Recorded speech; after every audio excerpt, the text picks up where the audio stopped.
ശബരിമലയിൽ നിർണായക രേഖകൾ നശിപ്പിച്ചുവെന്ന സൂചന. വിജയ് മല്യ സ്വർണം പൊതിഞ്ഞ രേഖകൾ കാണാനില്ല. പ്രത്യേക അന്വേഷണ സംഘം ആവശ്യപ്പെട്ട രേഖകളാണ് കാണാതായത്.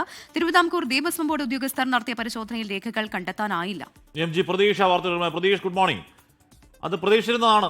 ഇത്രയൊക്കെ തട്ടിപ്പും ഇത്രയൊക്കെ ഉടായ്പും നടത്തുന്നവർക്ക് കുറച്ച് രേഖ കത്തിക്കാനാണോ പ്രയാസം?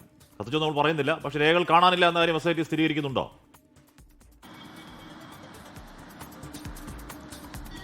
ഹാഷ്മി, തീർച്ചയായും. കാരണം ഈ രേഖകൾ നിരന്തരമായി ദേവസ്വം ബോർഡിനോട് ആവശ്യപ്പെട്ടിട്ടും ഇതുവരെയും പ്രത്യേക അന്വേഷണ സംഘത്തിന് ഈ രേഖകൾ ലഭിച്ചിരുന്നില്ല. ഈ സ്വർണ്ണക്കൊള്ളയുമായി ബന്ധപ്പെട്ടുള്ള അന്വേഷണം നിർണായക ഘട്ടത്തിലേക്ക് പോകുന്നതിനിടെയാണ് 1998-99 കാലത്തെ രേഖകൾ നഷ്ടപ്പെട്ടിരിക്കുന്നത്. വിജയ് മല്യ ശബരിമലയിൽ സ്വർണം പൂശിയതുമായി ബന്ധപ്പെട്ട രേഖകളാണ് കാണാനില്ലാത്തത്. കഴിഞ്ഞ ഒരാഴ്ചക്കാലമായി ദേവസ്വം ബോർഡിലെ നിലവിലെ ഉദ്യോഗസ്ഥർ പല ഇടങ്ങളിലായി പരിശോധന നടത്തുന്നു. പക്ഷേ പലയിടങ്ങളിൽ പരിശോധന നടത്തിയിട്ടും 98-99 കാലത്തെ രേഖകൾ കണ്ടെത്താൻ കഴിഞ്ഞില്ല എന്നതാണ് ഏറ്റവും പ്രധാനപ്പെട്ട കാര്യം. എക്സിക്യൂട്ടീവ് ഓഫീസറുടെയും ദേവസ്വം കമ്മീഷണറുടെയും നേതൃത്വത്തിൽ ഒരു ടീം ഉണ്ടാക്കിയായിരുന്നു വലിയ പരിശോധനകൾ ഇതുമായി ബന്ധപ്പെട്ട് നടത്തിയത്. ദേവസ്വം ബോർഡ് ആസ്ഥാനത്തും പമ്പയിലും ആറന്മുളയിലും പലയിടങ്ങളിലും ഈ രേഖകൾ പരിശോധിച്ചിരുന്നു. പക്ഷേ അവിടെ ഒരിടത്തും ഈ 98-99 കാലത്തെ പ്രധാനമായും വിജയ് മല്യ സ്വർണം പൊതിഞ്ഞ രേഖ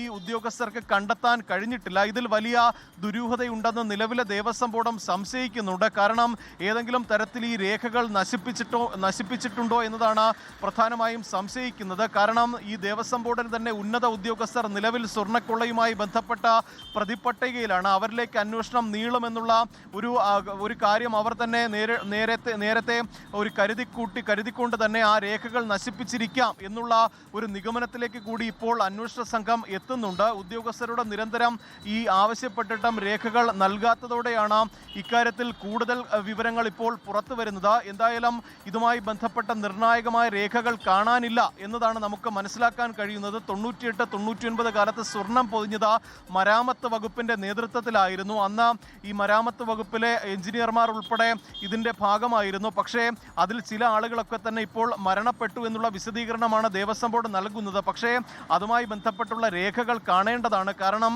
ഈ ഇത്രത്തോളം ഒരു സ്വർണം പൊതിഞ്ഞ ഒരു കാര്യം അവിടെ നടന്നിട്ട് അതിൻ്റെ രേഖകൾ ദേവസ്വം ബോർഡിൽ ഇല്ല എന്ന് പറയുന്നത് തന്നെ വലിയ ഒരു ദുരൂഹത അക്കാര്യത്തിൽ ഉണ്ടാക്കുന്നുണ്ട്. അതുകൊണ്ട് തന്നെ നിർണായകമായ രേഖകൾ നഷ്ടപ്പെട്ടിരിക്കുന്നു. അത് ഈ അന്വേഷണത്തെ സംബന്ധിച്ച് ഏറ്റവും പ്രധാനപ്പെട്ട രേഖകളാണ്. കാരണം അന്ന് സ്വർണം പൊതിഞ്ഞ രേഖകൾ ആ കാലത്ത് എത്രത്തോളം സ്വർണം വിവിധ ഇടങ്ങളിൽ ശ്രീകോവിലും ഈ സ്വർണ്ണപ്പാളികളിലും ഉണ്ട് എന്നുള്ള കാര്യങ്ങളിൽ കൃത്യമായ രേഖകൾ പരിശോധിച്ചെങ്കിൽ മാത്രമേ നിലവിലെ ക്രമക്കേടുകൾ തട്ടിപ്പുമായി ബന്ധപ്പെട്ട കൂടുതൽ വ്യക്തത പ്രത്യേക അന്വേഷണ സംഘത്തിന് ലഭിക്കുകയുള്ളൂ. പക്ഷേ അക്കാര്യത്തിൽ ഒരു രേഖ അല്ലെങ്കിൽ അത് തെളിയിക്കുന്ന അല്ലെങ്കിൽ അക്കാലത്തുണ്ടായിരുന്ന ഇടപാടുകൾ തെളിയിക്കുന്ന ഒരു രേഖയും നിലവിൽ അന്വേഷണ സംഘത്തിന് ലഭിച്ചിട്ടില്ല. ഈ കഴിഞ്ഞ കുറേ ആഴ്ചകൾക്ക് മുമ്പാണ് 98-99 കാലത്തെ രേഖകൾ ആവശ്യപ്പെട്ട ദേവസ്വം ബോർഡിനെ പ്രത്യേക അന്വേഷണ സംഘം സമീപിച്ചത്. അപ്പോൾ തന്നെ ആദ്യഘട്ടത്തിൽ പരിശോധിച്ചെങ്കിലും ഒരു രേഖയും കണ്ടെത്താൻ കഴിഞ്ഞിരുന്നില്ല. പിന്നീടാണ് ഒരു പ്രത്യേക സംഘത്തെ തന്നെ നിലവിലെ ദേവസ്വം ബോർഡ് ഇത് പരിശോധിക്കാനായി നിയോഗിച്ചത്. ആ സംഘമാണ് പലയിടങ്ങളിൽ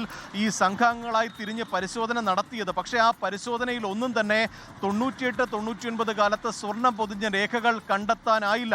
അതുകൊണ്ട് തന്നെ നിലവിലെ ദേവസ്വം ബോർഡും അതിലൊരു കൃത്രിമത്വം അല്ലെങ്കിൽ ഒരു ഗൂഢാലോചന നടന്നുവെന്ന് സംശയിക്കുന്നുണ്ട്. എന്തായാലും ഈ രേഖകൾ അവിടെ അയ്യപ്പൻ ഇരുവശമുള്ള ദ്വാരപാലക പാളികൾ തന്നെ ഒറിജിനലാണോ ഡ്യൂപ്ലിക്കേറ്റ് ആണോ സംശയമാണ്. അപ്പോഴത്തേക്കാണ് അവിടുന്ന് രേഖകൾ കാണാതായ കാര്യം.